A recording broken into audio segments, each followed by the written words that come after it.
ছিলেন এবং সংশ্লিষ্ট সকল মন্ত্রণালয়ের সচিবগণ ছিলেন। আমরা যে সিদ্ধান্তগুলো পেয়েছি মাননীয় প্রধানমন্ত্রীর কাছ থেকে সবার সাথে আলোচনা করে যিনি অনুশাসন যেগুলো দিয়েছেন, 1 নম্বর হলো নিরাপদ করতে হবে সড়ক যাতায়াত এবং সড়কের পাশে স্বাস্থ্য মন্ত্রণালয়ের অধীন যে সমস্ত ট্রমা সেন্টার আছে ওগুলোকে কার্যকর করতে হবে সিভিল সার্জনের নেতৃত্বে। সেখানে ইকুইপমেন্ট সহ ডাক্তার নার্স যা জরুরি থাকবে। নিকটবর্তী উপজেলা হাসপাতাল এবং জেলা হাসপাতাল বা অন্যান্য হাসপাতাল যেগুলো আছে করব, যাতে কোনো রকমের যদি অ্যাক্সিডেন্ট হয়ে থাকে সেটা অ্যাড্রেস করা যায় ইমিডিয়েট। আর নৌ পরিবহনের ক্ষেত্রে যাতে ফেরিতে কোনো রকমের কোনো দুর্ঘটনা না হয়, আমাদের অতীত অভিজ্ঞতা যেটা বলে তার থেকে শিক্ষা নিয়ে আমরা কিছু অনুশাসন পেয়েছি। আজকে সিদ্ধান্ত নেওয়া হয়েছে সমস্ত ফেরিঘাটে সাইনবোর্ড দেয়া হবে, মাইকিং করা হবে, যাতে যাত্রীদেরকে নামিয়ে দিয়ে ওঠা এবং নামা এই দুটো এনশিওর করা হয়। এই ক্ষেত্রে যদি কোনো বাস চালকের কোনো গাফিলতি থাকে তাহলে তার লাইসেন্স নিয়ে একটা সিদ্ধান্ত নেওয়া হবে। সেটা বাস মালিক এবং শ্রমিক সমিতির ফেডারেশনের সাথে মিটিং করবেন সড়ক পরিবহন মন্ত্রী, সেতুমন্ত্রী, তিনি সেখানে তাদেরকে অনুরোধ জানাবেন এটা যাতে বাস্তবায়ন করা যায়। আর অন্যান্য ক্ষেত্রে আমরা যাতে যথাবিহিত ব্যবস্থা নিতে পারি সেজন্য 7 দিন আগের থেকে স্বরাষ্ট্র মন্ত্রণালয়ের অধীনে আমাদের পুলিশ হেডকোয়ার্টার একটা মনিটরিং সেল করব। সেই মনিটরিং সেলের মাধ্যমে আমরা মহাসড়কে আমরা সার্কিট ক্যামেরা যেখানে আছে সেখান থেকে আমরা দৃশ্য পাবো। অন্যান্য ক্ষেত্রে আমরা ইনফরমেশন যাতে জেলা পর্যায়ে থেকে মহাসড়কের আশেপাশে বিভিন্ন তথ্য উপাত্ত সংগ্রহ করে সবসময় মনিটরিং করতে পারি, ল অ্যান্ড অর্ডার যাতে আমরা কন্ট্রোলে রাখতে পারি সেই জন্য। আর অন্য একটা গুরুত্বপূর্ণ বিষয় হলো যে সড়কে, মহাসড়কে উপরে কোন রকমের কোনো গরুর হাট বা পশুর হাট বসতে দেওয়া যাবে না। আর রেল লাইনের অন্তত এমন দূরবর্তী স্থান নির্ধারণ করতে হবে যাতে রেল লাইন কোনো ব্লকেজ না হয় এবং পশুর পারাপারের সাথে যাতে রেল লাইনের চলাচলে কোনো অসুবিধা না হয় সেই জন্য এটা প্রিকশনারি মেজার্স হিসেবে আমরা বলেছি যারা রেল লাইনের আশেপাশে কোথাও দূরবর্তী স্থানে যাতে কোনো ঝুঁকি না হয় সেই সমস্ত স্থানে দেওয়ার জন্য। আর সিটি কর্পোরেশন যদি আরো সংখ্যায় বাড়ানোর প্রয়োজন হয় এমন কোনো স্থানে পশুর হাটের ব্যবস্থা করবেন যাতে সড়কের উপরে কোনো রকমের কোনো ঝুঁকির সৃষ্টি না হয়, সড়কের উপরে যাতে হাট না হয়। আর কিছু আছে?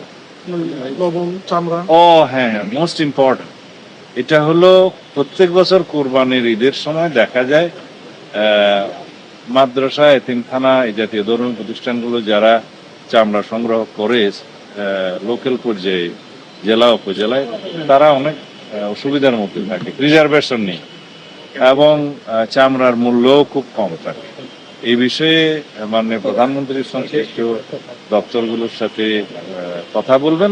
আর আজকে যেটা সিদ্ধান্ত হয়েছে commerce ministry, industry ministry, BSCIC সবার সাথে কথা বলে তিনি সিদ্ধান্ত দিয়েছেন প্রিজার্ভেশনের ক্ষেত্রে যাতে আমরা সিরিয়াস থাকি সেই জন্য এখন থেকে জেলা উপজেলা পর্যায়ে ট্রেনিং, প্রচারণা এবং বিনামূল্যে লবণ সরবরাহ এগুলো করা হবে। সেই জন্য আজকে তিনি বাজেট দিয়ে দিয়েছেন যাতে করে চামড়া নষ্ট না হয় এবং ঢাকা অভিমুখে যাতে 7 দিন চামড়াগুলো না আসতে পারে। এই জন্য যে ক্রমান্বয়ে আসলে আমাদের এখানে যে ট্রিটমেন্ট প্ল্যান্ট আছে তার উপরে প্রেশারটা কম পড়ে, যেটা সেন্ট্রাল ট্রিটমেন্ট প্ল্যান্ট আছে সিইটিপি বলে বোধহয়, সেখানে আমাদের যে ধারণ ক্ষমতা, ট্রিটমেন্টের ক্ষমতা তার উপর যাতে প্রেশার না পড়ে সেই জন্য পর্যায়ক্রমে এই চামড়াগুলো আসতে হবে।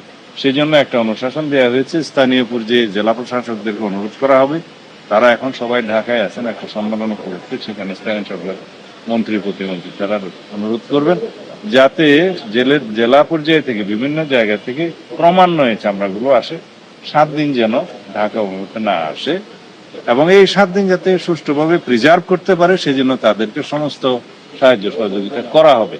এইগুলো ছিল আমাদের ডিসিশন এবং ভবিষ্যতে চামড়া শিল্পকে যাতে আরো সমৃদ্ধ করা যায় সেই জন্য মাননীয় প্রধানমন্ত্রী আলাদা একটা ব্যবস্থা নেবেন এই ইন্ডাস্ট্রিকে কিভাবে ডেভেলপ করা যায়, সেন্ট্রাল ইটিপির ক্যাপাসিটি যাতে বাড়া যায় এবং যেগুলো ব্যক্তি মালিকানা অথবা বিভিন্ন কোম্পানি যারা এই চামড়া শিল্পের সাথে জড়িত তাদেরকে তাদের ইন্ডাস্ট্রিতে যাতে ইটিপি স্থাপন করা যায়, অনেকে করেছেন বড় বড় যারা কারখানার মালিক, বাকিগুলোতে যাতে করা যায় সেই জন্য তিনি ব্যবস্থা নেবেন এবং সবাইকে অনুরোধ করছেন। ধন্যবাদ। আমরা কোরবানির পরবর্তী যে বিষয়টা মোস্ট ইম্পর্টেন্ট সেটা হলো যে বর্জ্য ব্যবস্থাপনা।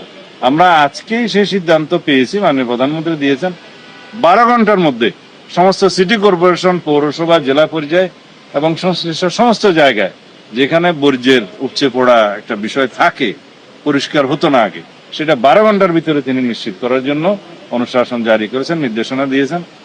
সিটি কর্পোরেশনের 2 জন প্রশাসক এখানে ছিলেন, আর আগামী কয়েকদিনের মধ্যে স্থানীয় সরকার মন্ত্রী, প্রতিমন্ত্রী ওনারা সারা দেশে সিটি কর্পোরেশনের প্রশাসক এবং মেয়রদের সাথে বসবেন, জেলা প্রশাসকদেরকে নির্দেশনা দিবেন। আমরা এটা এনশিওর করতে চাই এবং দেশবাসীকে আমরা এটা দেখাতে চাই যে মাননীয় প্রধানমন্ত্রীর নির্দেশনা অক্ষর অক্ষরে প্রতিপালিত হবে এবং বর্জ্য পরিষ্কার হবে 12 ঘন্টার মধ্যে, এবং স্যানিটেশন সহ অন্যান্য সকল কিছু ব্যবস্থা নেওয়া হবে সেই ক্ষেত্রে যাতে জনস্বাস্থ্যটা ঠিক থাকে। ধন্যবাদ।